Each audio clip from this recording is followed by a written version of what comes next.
भोपाल से प्रस्तुत हैं प्रादेशिक समाचार। नमस्कार, समाचारों के साथ मैं जितेंद्र रघुवंशी। पहले मुख्य समाचार। लोकसभा चुनाव के 5वें चरण के लिए आज 49 सीटों पर होगा मतदान।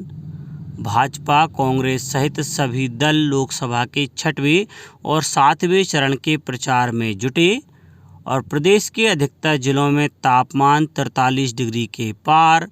अगले 4 दिनों तक गर्मी से नहीं मिलेगी राहत। अब समाचार विस्तार से। लोकसभा चुनाव के 5वें चरण में आज 6 राज्यों और 2 केंद्र शासित प्रदेशों के 49 निर्वाचन क्षेत्रों में मतदान होगा। इस चरण में उत्तर प्रदेश की 14, महाराष्ट्र की 13, पश्चिम बंगाल की 7, उड़ीसा तथा बिहार की 5-5, झारखंड की 3, जम्मू कश्मीर और लद्दाख की 1-1 सीट पर वोट डाले जाएंगे।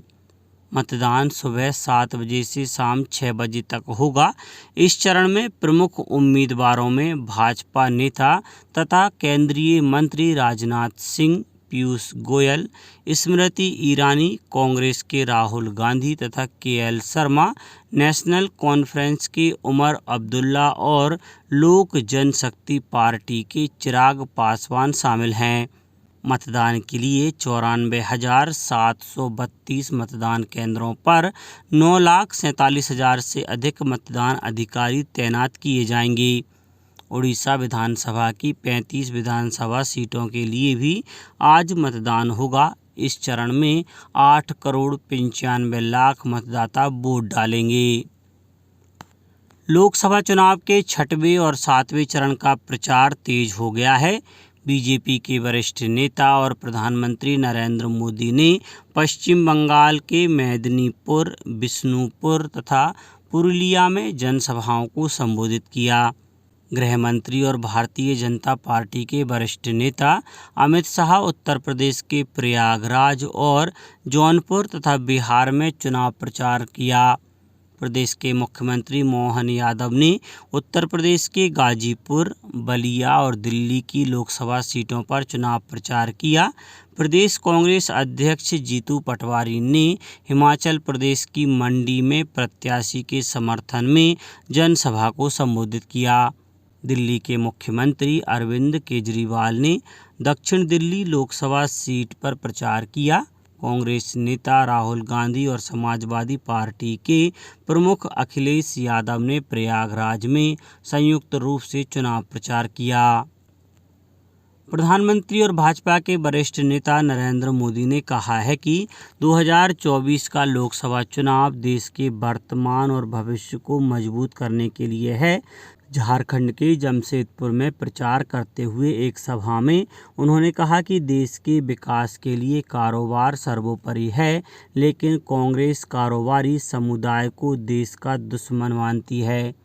श्री मोदी ने कांग्रेस और उनके गठबंधन सहयोगी के शासन वाले राज्यों हिमाचल प्रदेश और तमिलनाडु के मुख्यमंत्रियों और INDI गठबंधन के सहयोगियों को व्यवसायों और निवेशकों का विरोध करने की चुनौती दी।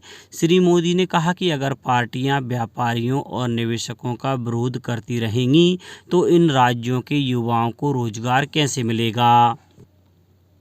दिल्ली पुलिस ने जेल भरो कार्यक्रम के तहत भारतीय जनता पार्टी के मुख्यालय की ओर कूच कर रहे आम आदमी पार्टी के कई कार्यकर्ताओं को हिरासत में लिया। पुलिस उपायुक्त M हर्षवर्धन ने कहा कि पंडित दीनदयाल मार्ग पर धारा 144 लगा दी गई है और किसी भी तरह के प्रदर्शन की अनुमति नहीं है। प्रदर्शन को देखते हुए भाजपा मुख्यालय के बाहर सुरक्षा पहले ही बढ़ा दी गई थी।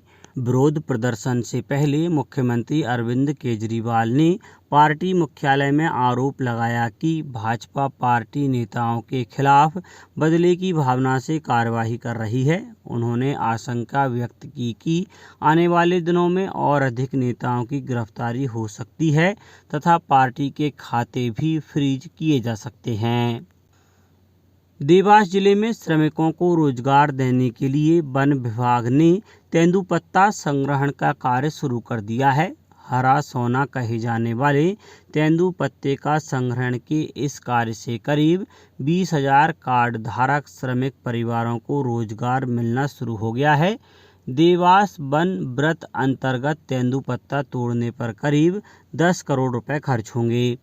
देवास वन व्रत अंतर्गत लगभग 52,000 हेक्टेयर वन क्षेत्र में तेंदुपत्ता संग्रहण का कार्य शुरू हो गया है। जिले में इस वर्ष 29,168 मानक बोरा तेंदुपत्ता संग्रहण का लक्ष्य रखा गया है। यह कार्य 17 वन समितियों के माध्यम से 220 तेंदुपत्ता फड़ पर संग्रहण होगा। कार्ड धारक श्रमिकों को मजदूरी का भुगतान ऑनलाइन माध्यम से किया जाएगा। प्रदेश के कई जिलों में वृद्धजनों के लिए स्वास्थ्य शिविर का आयोजन किया जा रहा है। धार जिले में 60 वर्ष से अधिक आयु के वृद्धजनों के स्वास्थ्य परीक्षण एवं जांच, उपचार व परामर्श हेतु जिला भोज अस्पताल में स्वास्थ्य शिविर का आयोजन होगा। शिविर में असंचारी रोगों हेतु स्क्रीनिंग एवं उपचार तथा विषय विशेषज्ञ द्वारा समस्या का परीक्षण और उपचार होगा। शिविर में आए हुए वृद्धजनों का Ayushman card, health ID card बनाकर वितरण भी किया जाएगा। देवास में भी राष्ट्रीय वृद्धजन स्वास्थ्य देखभाल कार्यक्रम जिला चिकित्सालय में निःशुल्क वृद्धजन स्वास्थ्य शिविर का आयोजन किया गया है। शिविर में आर्थोपेडिक, नेत्र रोग, स्त्री रोग, मेडिसिन, सर्जरी, डेंटल तथा मनोरोग चिकित्सक के द्वारा उपचार किया जाएगा। साथ ही वयस्क BCG टीकाकरण अभियान अंतर्गत पात्र व्यक्तियों को BCG का टीका भी लगाया जाएगा। खंडवा में भी स्वास्थ्य केंद्रों पर शिविर लगाए जाएंगे। अब बात मौसम की। दक्षिण पश्चिमी मानसून ने देश के सबसे दक्षिणी छोर निकोबार द्वीप समूह पर दस्तक दे दी है। मौसम विभाग ने कहा है कि मानसून भारत की कृषि आधारित अर्थव्यवस्था की जीवन धारा है। विभाग के अनुसार मानसून मालदीव के कुछ हिस्सों और कोमोरिन क्षेत्र तथा दक्षिण बंगाल की खाड़ी के कुछ हिस्सों, निकोबार द्वीप समूह और दक्षिण अंडमान सागर की तरफ बढ़ रहा है। मानसून के 31 मई तक केरल पहुंचने की संभावना है। राजधानी भोपाल समेत प्रदेश के अधिकतर जिलों में भीषण गर्मी जारी है। प्रदेश के ग्वालियर, चंबल संभाग में रिकॉर्ड तोड़ गर्मी पड़ रही है। कई शहरों में पारा 43-44 डिग्री पहुंच गया है। शिवपुरी में कल 43 डिग्री सेल्सियस तापमान दर्ज किया गया, जिसके कारण दोपहर में बाजार सुनसान दिखाई दिए। छतरपुर के नौगांव और खजुराहो में तापमान 44 डिग्री सेल्सियस के पार चला गया। वहीं गुना में अधिकतम तापमान 45.5 डिग्री पर पहुंच गया। सीहोर में एक सप्ताह से तापमान 40 डिग्री के ऊपर बना हुआ है। यहां कल 42.5 डिग्री सेल्सियस तापमान दर्ज हुआ। खंडवा में तापमान 43.1 तक पहुंच गया। मौसम विभाग के अनुसार अगले 4 दिनों तक गर्मी का तेज असर जारी रहेगा।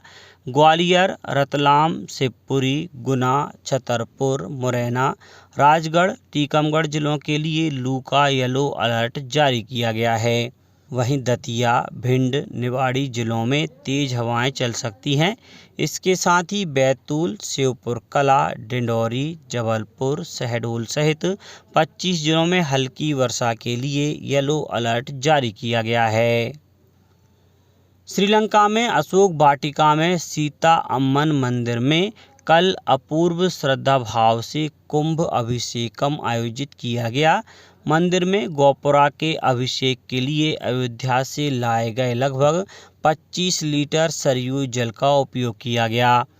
इसके अलावा तिरुमाला तिरुपति मंदिर से 5,000 लड्डू भी मंगवाए गए थे।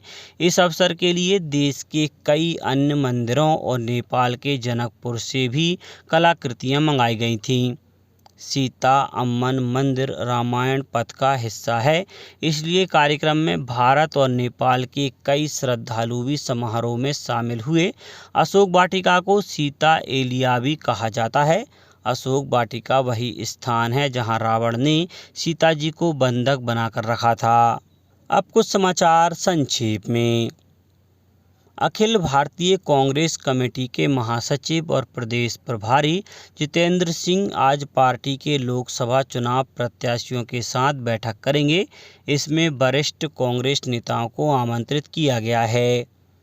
और नगरपालिका परिषद सीहोर ने आधुनिक मशीनों द्वारा सीवन नदी के गहरीकरण का कार्य शुरू कर दिया है। पहले ही दिन बड़ी संख्या में नदी का मलबा हटाया गया। अंत में मुख्य समाचार एक बार फिर। लोकसभा चुनाव के 5वें चरण के लिए आज 49 सीटों पर होगा मतदान। भाजपा, कांग्रेस सहित सभी दल लोकसभा के 6वें और 7वें चरण के प्रचार में जुटे और प्रदेश के अधिकतर जिलों में तापमान 43 डिग्री के पार। अगले 4 दिनों तक गर्मी से नहीं मिलेगी राहत। आज के इस बुलेटिन में बस इतना ही। नमस्कार।